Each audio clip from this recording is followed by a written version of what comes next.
Hello बच्चों, महादेव। आज के वीडियो में मैं पिछले वीडियो के ही कंटेंट को कंटिन्यू कर रहा हूँ। मीन्स पिछले वीडियो में हमने motion in a straight line when object is moving with uniform acceleration को लेकर कुछ क्वेश्चंस बताए थे। पिछले दो वीडियो में मैं यही काम कर रहा हूँ। यही कंटिन्यूएशन अभी चलेगा इस वीडियो में भी, और मैं कुछ पर्टिकुलर क्वेश्चंस ले रहा हूँ। तुम ध्यान देना, लगातार पिछले दो वीडियो में जो भी मैंने क्वेश्चंस लिए हैं उनमें कहीं रिपीटेशन नहीं है। मीन्स वो टाइप्स ऑफ क्वेश्चंस हैं जो अक्सर आते हैं। हालांकि वो तीन ही फार्मूलों पर बेस्ड है, लेकिन थोड़ी उनके अप्रोच, कैसे हम आगे चले क्वेश्चन को लेकर, ये चीज़ बदल जाती है। तो इसी सीक्वेंस में मैं आज के वीडियो में दो या तीन न्यूमेरिकल्स लूँगा और बताऊँगा कि ये टाइप्स ऑफ क्वेश्चन और कैसे मिलते हैं motion in straight line when body is moving with uniform acceleration. Okay, तो मैं पहला एग्जांपल ले रहा हूँ। मैं क्वेश्चन लिख रहा हूँ, प्लीज आप भी राइट डाउन करो। Question number one, A ball is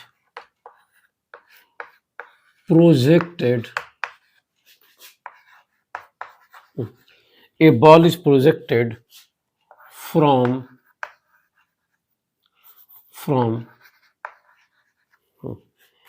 foot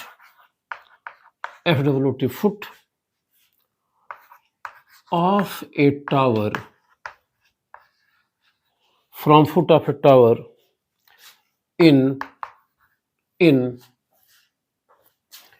vertically, VARTICALLY, in vertically upward direction,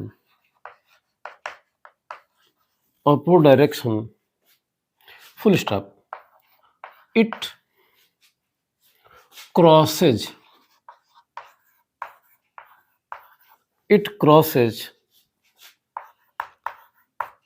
its top. It crosses its top at instants, INSTANTS, at instants T1 and T2, at instants T1 and T2, so that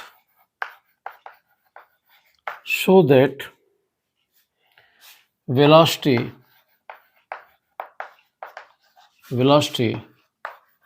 of projection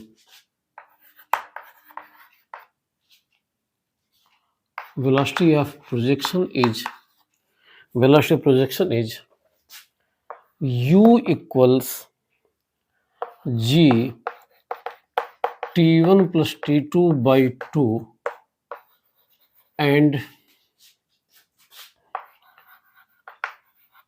height of the tower H बराबर G T1 into T2 by 2. Okay, see the question carefully. Question में क्या कहा जा रहा है, एक ball को हम एक टावर के फुट से ऊपर के डायरेक्शन में प्रोजेक्ट करते हैं। A ball is projected from foot of a tower in vertically upward direction. तो ये टावर है, सपोज करो ये टावर है और यहां से एक बॉल को प्रोजेक्ट किया जा रहा है। ये टावर का फुट है, टावर का ये टॉप है। कह रहा है कि जो बॉल है, इट मीन्स बॉल क्रॉस करती है। यहां मैं बॉल लिख दूं तो ज्यादा अच्छा होगा। बॉल क्रॉसेज द स्टॉप, जब बॉल यहां से फेंकी गई तो स्टॉप को ये दो मोमेंट्स पर क्रॉस करती है। एक T1 है, एक बार T1 टाइम पर फेंकने के बाद क्रॉस करती है, यहां से फेंकने के T2 टाइम के बाद क्रॉस करती है। तो हमें बताना है कि बॉल को इस वेलोसिटी से फेंका गया है और इसकी जो हाइट है वो इतनी होगी। होपफुली क्वेश्चन समझ में आ रहा है। फिर से एक रिपीट कर दूं, दिस इज द टावर, इसकी हाइट h है और मान लो u वेलोसिटी से एक बॉल को यहाँ फेंका गया, ये इसका टॉप है। यहाँ से बॉल 2 मूवमेंट में गुजरती है फेंकने के बाद। पहली बार यहाँ से फेंकने के t1 टाइम के बाद पास आउट होती है और दूसरा t2 टाइम के बाद पास आउट होती है। तो बताना है कि ये वेलोसिटी इतनी होगी और ये हाइट इतनी होगी। देखो बड़ा सिंपल है। सिंपल ऐसे है कि बॉल 2 बार तो क्रॉस करेगी ही। एक बार जाते समय क्रॉस करेगी यूं और एक बार लौटेगी यहाँ आएगी तब क्रॉस करेगी। तो जब यहाँ से फेंका और पहली बार क्रॉस की तो ये टाइम t1 था और फेंकने की दूसरी बार क्रॉस की होगी तो बॉल यहाँ से चली यहाँ गई फिर यहाँ आई क्रॉस की, तो 2 मूवमेंट मिले होंगे। ये फेंकने के बाद 2 टाइम इंटरवल मिले होंगे t1 और t2। ये टाइम मान लो t1 है और ये टाइम t2 है। तो हमें t1 t2 और g के टर्म में बताना है कि u यानी कि जो वेलोसिटी या प्रोजेक्शन होगा वो इस एक्सप्रेशन के बराबर होगा, जो हाइट होगी वो इस एक्सप्रेशन के बराबर होगी। तो होपफुली क्वेश्चन को राइट डाउन करो, मैं इसे अपने हिसाब से बता रहा हूँ। ओके,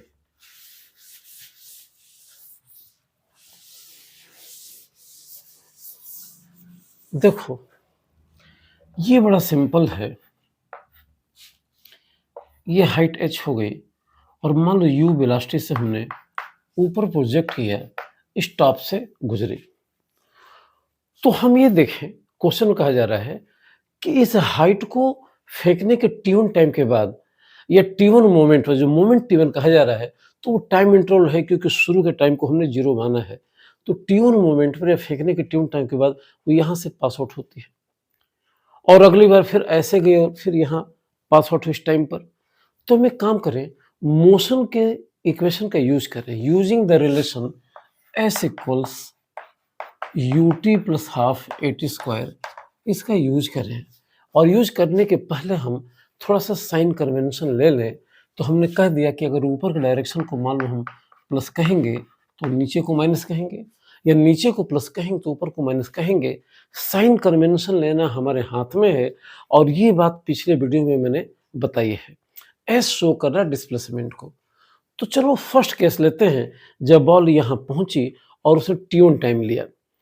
तो ये बॉल की इनिशियल पोजीशन है, चलो इसको बी मान लिया।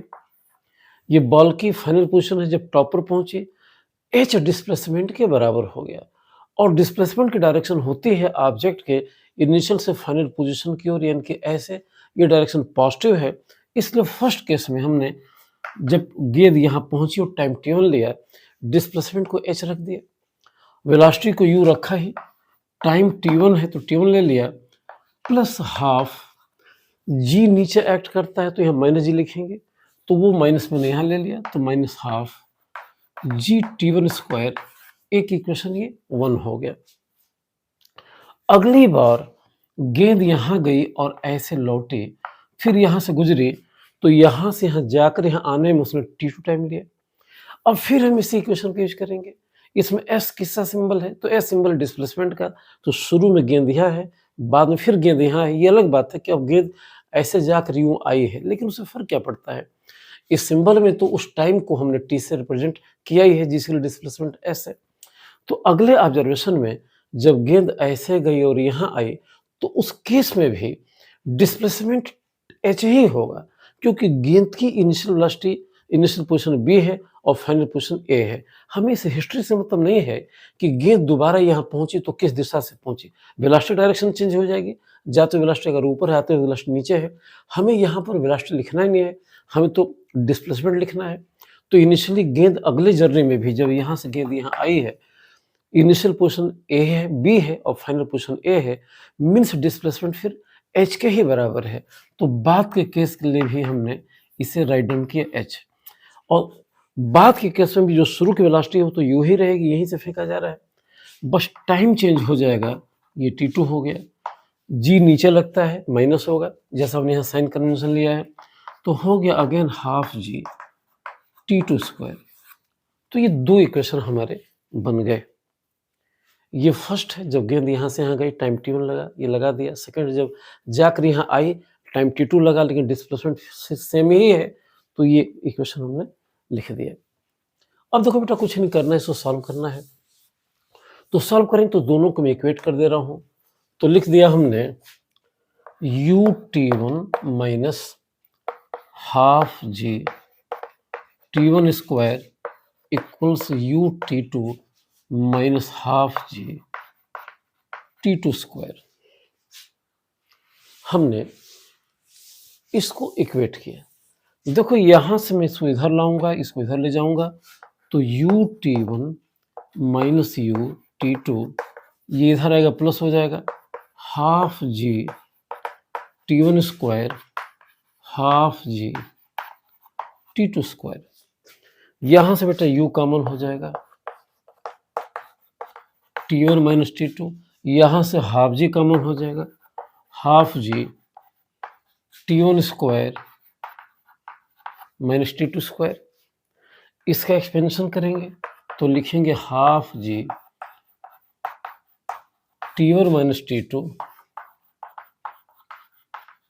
t1 प्लस t2, और ये हो जाएगा u t1 माइनस t2, ये कैंसिल आउट हो जाएगा। तो यहां से u चला आएगा g,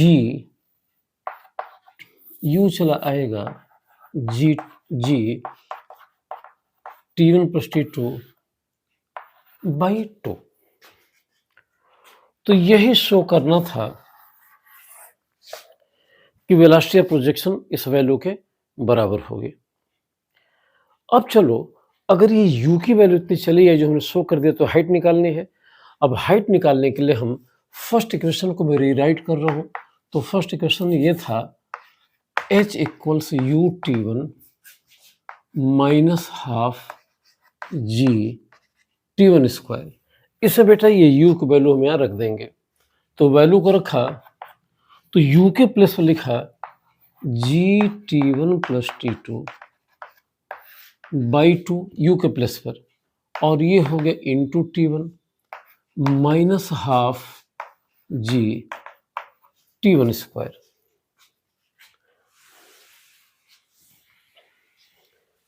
अब यहां से देखो, यहां से g बाई टू और t1 कॉमन मिल जाएगा।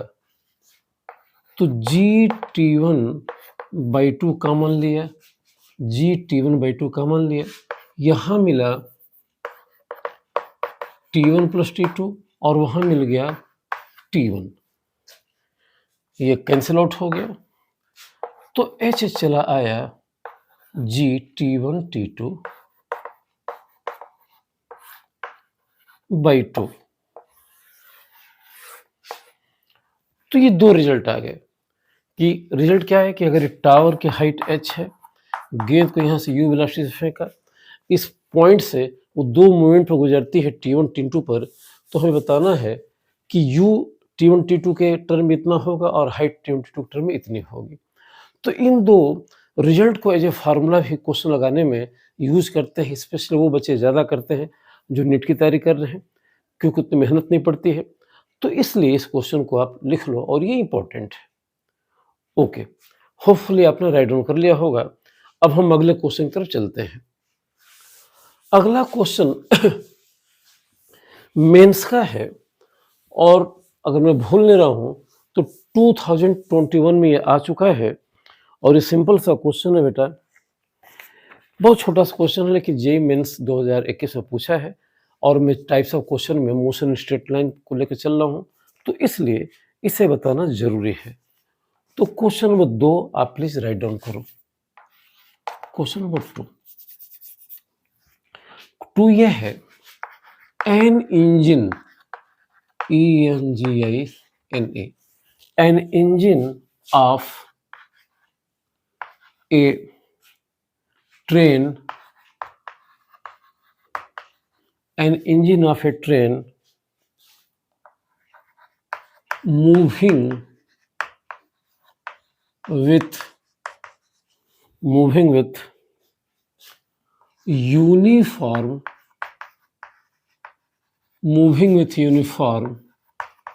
acceleration,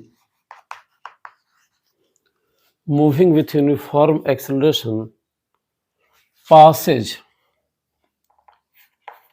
PASSES passes the signal pole passes from the signal post with velocity u and with velocity u and the last compartment COMPARTMENT and the last compartment with velocity v the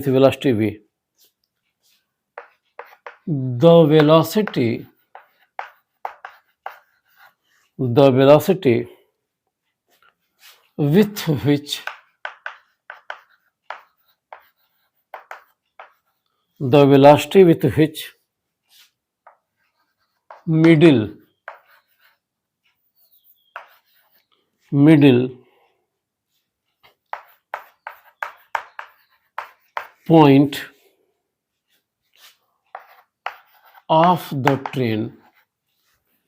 point of the train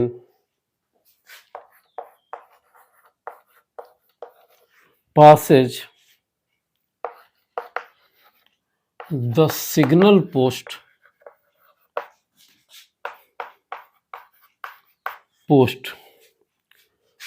is और 4 option है A equals v square plus square by 2 root B है V minus u by 2 C है V plus u by 2 और last D है v square minus u square by 2 root. बेटा question को ध्यान से देखो, मैं क्या कह रहा हूं। एक ट्रेन है, उसका इंजन, एक ट्रेन चल रही है यूनिफॉर्म एक्सीलरेशन से और उसका जो इंजन है किसी सिग्नल पोर्ट से किसी खंभे से, मानो ये ट्रेन है, ये खंभा है और ये ट्रेन है, ये ट्रेन का ये इंजन है और ये लास्ट का डिब्बा है। ये ट्रेन जब इस सिग्नल से पास आउट होती है तो इंजन जिस वेलोसिटी से, अच्छा ट्रेन कैसे चल रही है, कांस्टेंट एक्सेलरेशन से, यूनिफॉर्म एक्सेलरेशन से, और कह रहा है कि जो इंजन है वो किसी सिग्नल पोर्ट से यू वेलोसिटी से पास आउट होता है और जो लास्ट कंपार्टमेंट है वो इस जगह से वी वेलोसिटी से पास आउट होता है। तो जो ठीक बीच का पॉइंट होगा, मिडिल ऑफ द ट्रेन होगा, जब वो यहाँ से गुजरेगा तो जिस वेलोसिटी से पास आउट होगा वो कौन सा ऑप्शन होगा, v square plus c square by 2, v minus u by 2, v plus u by 2 और लास्ट है v square minus c square by 2। यही ऑप्शन हमें बताना है। तो देखो बड़ा सिंपल क्वेश्चन है। मान लो ट्रेन की लेंथ L है, ये इंजन है और ये लास्ट कंपार्टमेंट है और ये मिडिल पॉइंट है, मीन्स ये L/2 है, ये L/2 है। तो हमें ये बताना कि जब ये हिस्सा, जिसको हमने नाम दे दिया मान लो O का, जब ये यहां से पास आउट होगा तो उसकी वेलोसिटी कौन सी होगी। तो पहले हम क्यों ना सोचें कि ट्रेन की लेंथ L है, जब ये पार्ट यहाँ u वेलोसिटी से गुजर रहा है, जब ये पार्ट यहाँ v वेलोसिटी से गुजर रहा है, तो बिल्कुल हम मानेंगे कि इसके यहाँ आने में ट्रेन कितनी डिस्टेंस चल चुकी है, तो ट्रेन अपनी लेंथ के बराबर चल चुकी है। और मान लिया थोड़ी देर के लिए कि ट्रेन का जो एक्सेलरेशन है वो a के बराबर है। ट्रेन का एक्सेलरेशन हमने a मान लिया और ट्रेन इसी यूनिफॉर्म एक्सेलरेशन से चल रही है, उसका ये पॉइंट यहाँ से u वेलोसिटी से गुजरा, ये पॉइंट यहाँ से v वेलोसिटी से गुजरा और एक्सेलरेशन a यूनिफॉर्म है। तो क्यों ना हम ऐसा समझें कि इंजन के मोशन को देखो कि इंजन की वेलोसिटी यहाँ पर u है और जब इंजन यहाँ पहुंचेगा l लेंथ चलकर तो इंजन की वेलोसिटी हो जाएगी v। यानी कि इंजन के लिए हम मोशन के जो 3 इक्वेशन हैं उनका यूज कर सकते हैं और हम इसका यूज करेंगे किस इक्वेशन का, v square equals you square plus 2as का। ध्यान दो, जब मैं इस फार्मूले को लिख रहा हूं तो ये फार्मूला किसी पॉइंट ऑब्जेक्ट के लिए होता है। तो यहाँ पर पॉइंट ऑब्जेक्ट हमने मान लिया है इंजन को कि जब इंजन पोल के पास है तो उसकी वेलोसिटी u है और जब ये पॉइंट यहाँ पहुंचा तो इस पॉइंट की वेलोसिटी v है। लेकिन ये पॉइंट और ये पॉइंट तो ट्रेन के हिस्से हैं, तो क्यों हम ऐसे कहें कि इंजन की वेलोसिटी शुरू में u है और जब ये हिस्सा यहाँ पहुंचेगा, इंजन यहाँ पहुंच जाएगा तो इंजन की वेलोसिटी v है। कितने चलने के बाद, तो l लेंथ चलने के बाद, और l लेंथ क्या है, ट्रेन की लंबाई है। तो ये मानते हुए कि इंजन की शुरू की वेलोसिटी u है और l लेंथ के बाद उसकी वेलोसिटी v हो जा रही है और सपोज करो कि ट्रेन का एक्सीलरेशन या इंजन का एक्सीलरेशन ये यूनिफॉर्म है तो रिलेशन राइट डाउन किया सकता है और यहाँ पर हम इसको लिख दे रहे हैं l। तो इक्वेशन 1 हो गया for engine, v square equal c square plus 2s। जब उसने ये पूछा है कि ये मिडिल पार्ट यहाँ पहुँचेगा, मीन्स प्रैक्टिकली जब इंजन यहाँ से l/2 दूरी जाएगा तो इस मिडिल पार्ट की वेलोसिटी क्या होगी, या यूँ समझो कि इंजन की वेलोसिटी क्या होगी। बात एक ही है क्योंकि मिडिल पार्ट, इंजन और पिछला डिब्बा सब एक साथ चल रहे हैं। तो कुल मिलाकर अब ये पूछा जा रहा है कि जब इंजन यहाँ से यहाँ आएगा, मीन्स ये पार्ट जब यहाँ आएगा तो इंजन यहाँ से यहाँ चला जाएगा और ये लेंथ हो जाएगी l/2। तो l/2 लेंथ जाने के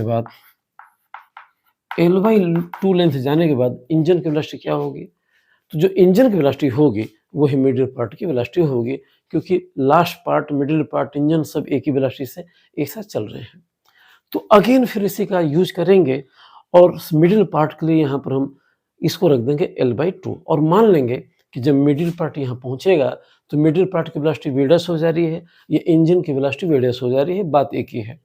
तो अगेन हम इसका यूज करेंगे और फिर लिखेंगे v' square equals u square plus 2a l/2। ये क्वेश्चन 2 हो गया। अब नया क्वेश्चन करना बेटा, देखो इक्वेशन 1 से हमें क्या मिला है। इक्वेशन 1 को देखो तो इसको हम इधर ला दे रहे हैं, तो v square minus u square by को हम लिख दिया 2al। क्या लिख दिया, 2al। और ये वैल्यू 2al की वैल्यू यहाँ रख दो। तो इक्वेशन 2 को लिखा हमने v' square equals u square जो पहले ही था, ये 2al है तो 2al के प्लेस रख दिया है v square minus u square और नीचे हो गया बाई 2। तो ये हो गया बाई 2। अब हम इसको सिंप्लीफाई करेंगे तो देखो 2v स्क्वायर, तो v' स्क्वायर हो जाएगा 2u square plus v square minus u square upon 2, ये हो जाएगा। अब देखो ये u स्क्वायर कहलाएगा तो v' स्क्वायर हो जाएगा v स्क्वायर, इसको लिख दिया, ये ऐड किया तो हो गया u स्क्वायर बाई 2। यहां से v' चला आएगा रूट में v square plus u square by 2। यानी कि इंजन की वेलोसिटी u है और लास्ट डिब्बे की वेलोसिटी v है जब उस पोल से पास आउट होता है, तो मिडिल पार्ट की वेलोसिटी इतनी हो जाएगी और यही इंजन की भी वेलोसिटी हो जाएगी। कब, जब मिडिल पार्ट ठीक पोल से पास आउट होगा या यही पोल की वेलोसिटी होगी। तो इस हिसाब से आपका आंसर ये बनता है। तो an engine of a train moving with uniform acceleration passes the single post with velocity u and the last compartment with velocity v. The velocity with which the middle point of the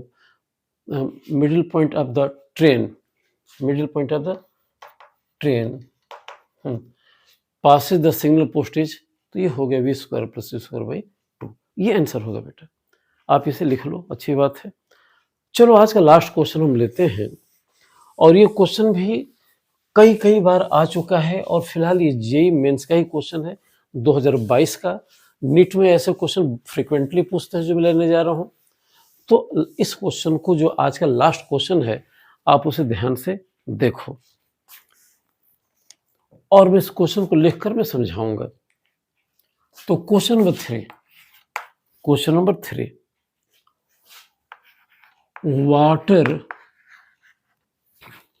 water droplets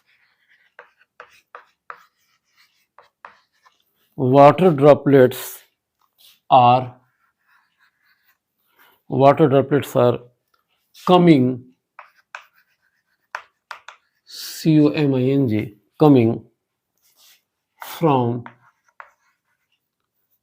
coming from an open tap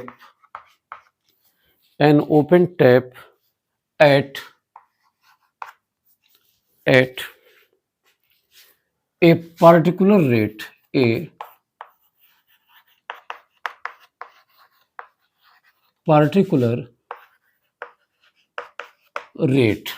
rate. The spacing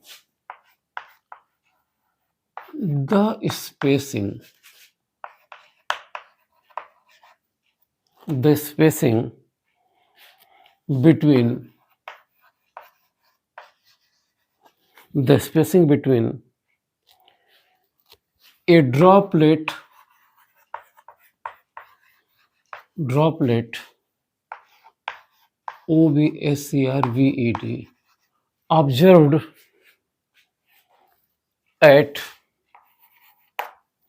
observed at 4th second,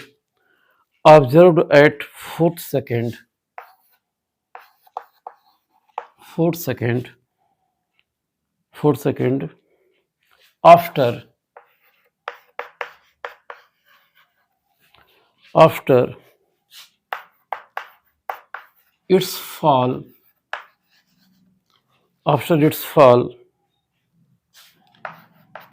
to the next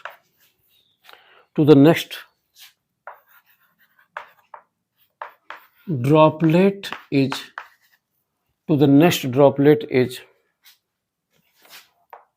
34.3 meter. Full stop. At what rate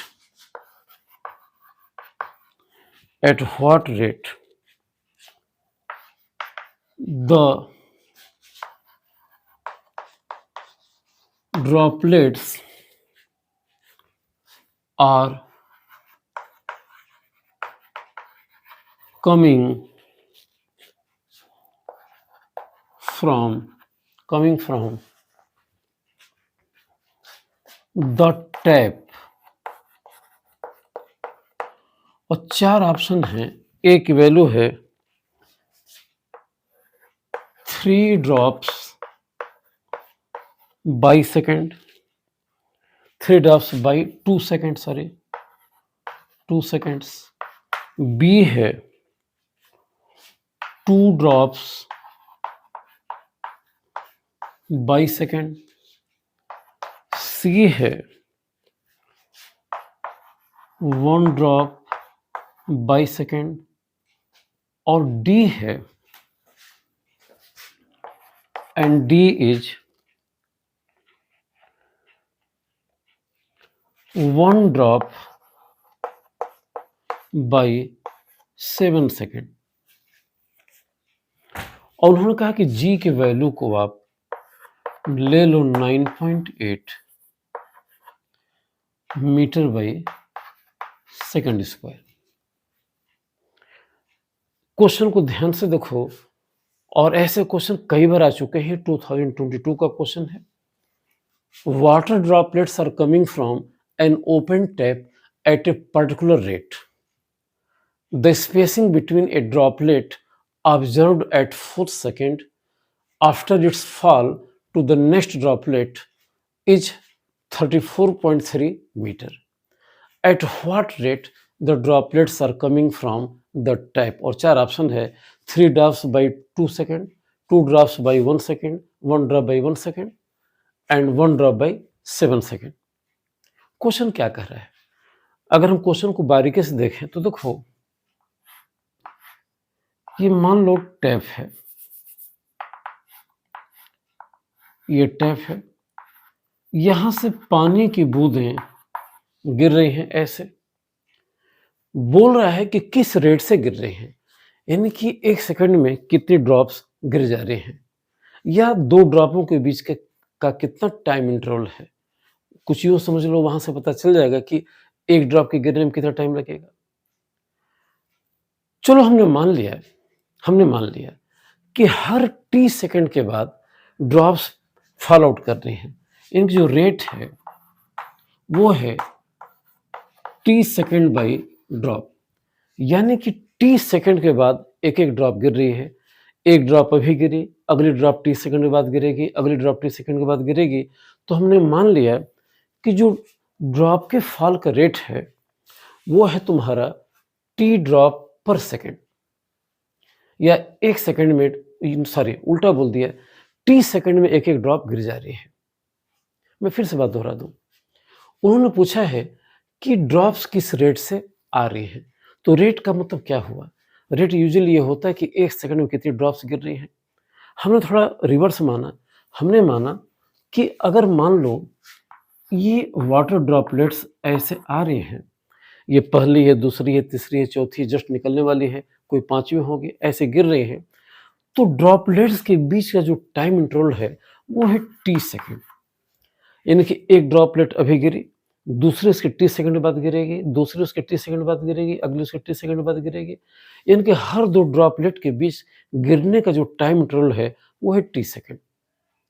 तो अगर rate पूछना होता तो हम ऐसे कहते हैं कि t सेकंड में एक ड्रॉपलेट गिर रही है तो 1 सेकंड में 1/t ड्रॉपलेट गिरेगी। यही कोई ना कोई ऑप्शन होगा कि 1 सेकंड में कितनी ड्रॉपलेट आ रही हैं। हो सकता है कि चला है 2 ड्रॉपलेट पर सेकंड, 5 ड्रॉपलेट पर सेकंड। तो यही हमको आंसर बताना है। तो हमने कैसे माना? फिर से ध्यान दो, हमने ये एज्यूम किया कि ड्रॉपलेट गिर रहे हैं, और ड्रॉपलेट के गिरने का, यानी कि एक ड्रॉपलेट निकल गई, अगली जो ड्रॉपलेट निकलेगी t सेकंड के बाद निकलेगी, इसके निकलने के t सेकंड के बाद ये ड्रॉपलेट निकली, इसे निकलने के t सेकंड के बाद ये ड्रॉपलेट निकली। यानी कि 2 ड्रॉपलेट के पास आउट होने का, यहाँ से निकलने का जो टाइम इंटरवल है वो क्या है? t सेकंड है। हमने ये मान लिया, ठीक है, कि t सेकंड के बाद ड्रॉपलेट्स गिर रही हैं। चलो आगे चलते हैं। अब उसने क्वेश्चन में क्या कहा कि कर the spacing between A droplet observed eight 4 second. किसी ड्रॉपलेट को गिरने के 4 सेकंड के बाद उसने देखा, ठीक है। तो मान लो थोड़ी देर के लिए यही ड्रॉपलेट है, इसको गिरने के 4 सेकंड के बाद देखा गया है, और जो नेक्स्ट ड्रॉपलेट है, जो ये ड्रॉपलेट है, कि बीच का जो गैप है ये है 34.3 मीटर। लैंग्वेज पर फिर ध्यान दो, the spacing between A droplet observed eight 4 second. मान लो ये ड्रॉपलेट है, इसको गिरने के 4 सेकंड के बाद देखा, तो जो नेक्स्ट ड्रॉपलेट है, नेक्स्ट में जो इसकी पीछे ड्रॉपलेट होगी, के बीच की जो स्पेसिंग है, यानी कि जो दूरी है, ये 34.3 मीटर है। ये डिस्टेंस है 34.3 मीटर। तो हमें रेट बताना है कि ड्रॉपलेट्स किस रेट से गिर रही हैं। ओके, देखो बड़ा सिंपल है। अगर हम इस ड्रॉपलेट की बात कर रहे हैं तो इस ड्रॉपलेट की पोजीशन यहाँ से देखो 4 सेकंड के बाद क्या होगी, क्योंकि इस ड्रॉपलेट को गिरने के 4 सेकंड के बाद देखा जा रहा है। तो उस डिस्टेंस को अगर हमने S1 कहा तो देखो S1 हो जाएगा, S1 इक्वल्स, चूंकि ड्रॉपलेट गिर रही है, U0 है, तो अगर हम इसका यूज करें किस फार्मूले का, इस फार्मूले का यूज अगर हम कर रहे हैं, S बराबर ut plus half AT square का मैं यूज कर रहा हूँ इस ड्रॉपलेट के लिए, तो गिरने के 4 सेकंड के बाद ये दूरी मैं निकालना चाह रहा हूं, तो यहां हमने लिख दिया S1, एक नाम दे दिया।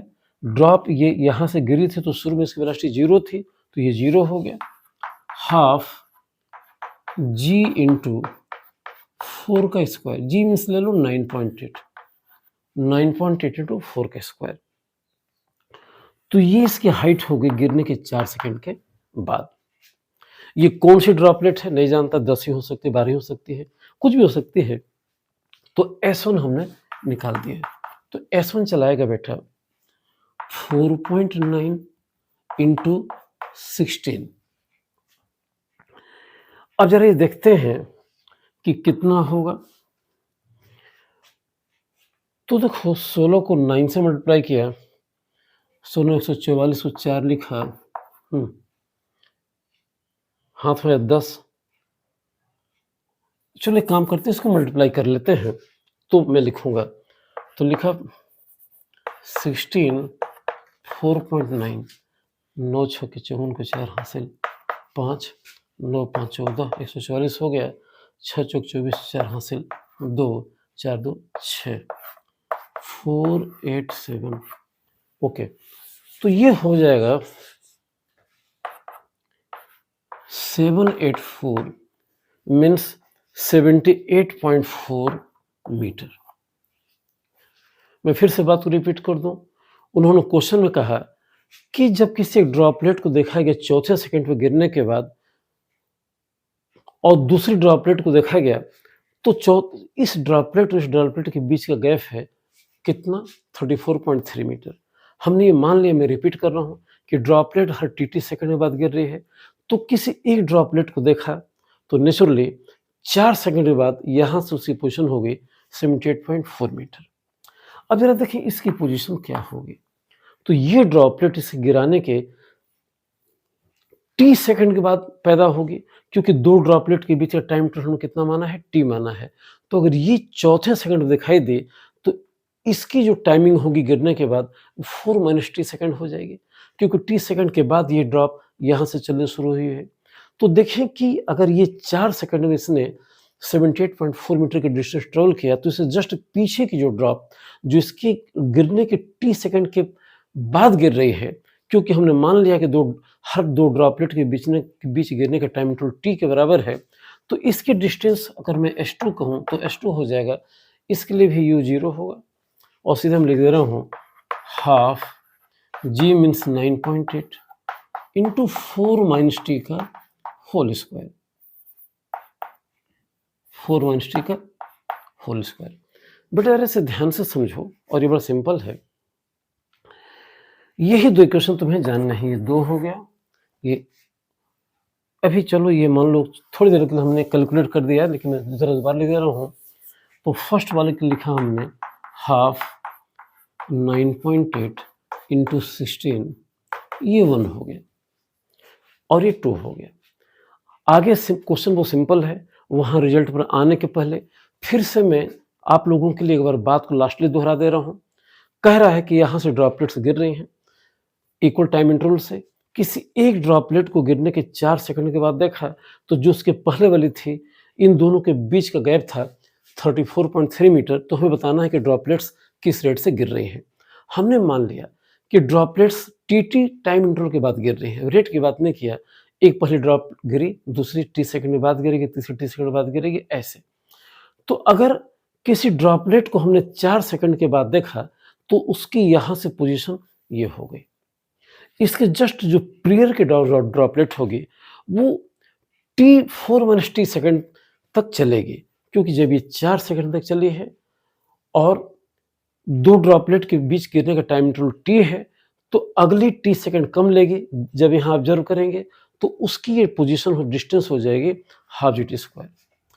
अब क्वेश्चन में यही कहा जा रहा है कि ये अंतर किसके बराबर है, 34.3 के बराबर है। मीन्स S1 - S2 जो है यही 34.3 के बराबर है। जरा इसे सोचना। तो कुल मिलाकर अकॉर्डिंग टू क्वेश्चन में लिख रहा हूं, तो अकॉर्डिंग टू क्वेश्चन हो गया S1 - S2 इक्वल्स 34.3। और देखो S1 कितना है, थोड़ा सिंपल कर दिया। तो S1 हो गया 4.9 16 माइनस S2 हो जाएगा 4.9 4 - टी का होल स्क्वायर, और यही है 34.3। यही है 34.3 अकॉर्डिंग टू क्वेश्चन। चलो बेटा इसे सिंप्लीफाई करते हैं। तो सिंप्लीफाई करेंगे तो देखो यहाँ से 4.9 अब कॉमन ले लो और उसको यहाँ डिवाइड कर दो। तो 4.9 कॉमन लेके डिवाइड किया तो ये हो गया 16 और ये हो जाएगा 4 माइनस टी का होल स्क्वायर और नीचे चला आएगा 34.3 बाई 4.9। ये कॉमन लिया, कॉमन यहाँ बच गया 16 लिख दिया, यहाँ इतना बच गया, डिवाइड कर दिया। अब यहाँ से देखो इसको लिख दिया और सिंपल करने के लिए 4 का स्क्वायर और 4 माइनस टी का होल स्क्वायर और ये हो जाएगा 7। इसको डिवाइड करो तो ये आ जाएगा 7। थोड़ा और सिंपल किया, थोड़ा और सिंपल किया तो ए स्क्वायर माइनस बी स्क्वायर को ए माइनस बी ए प्लस बी के हिसाब से तोड़ेंगे तो हो जाएगा 4 minus 4 plus T 4 plus 4 minus T और ये हो गया 7।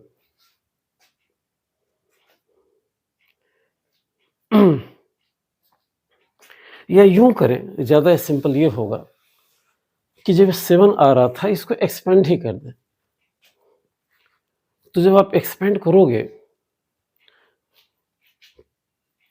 तो देखो टी की वैल्यू चली आएगी,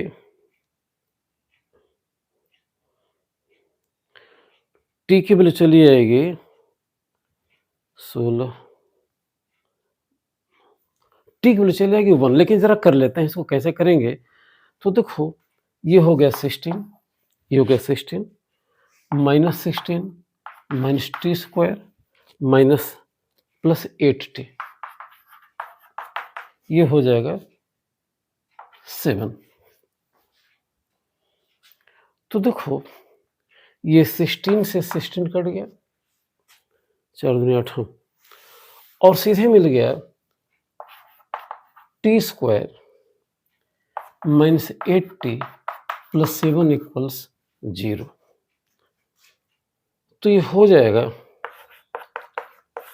t माइनस 7 t माइनस 1, ये हो गया 0।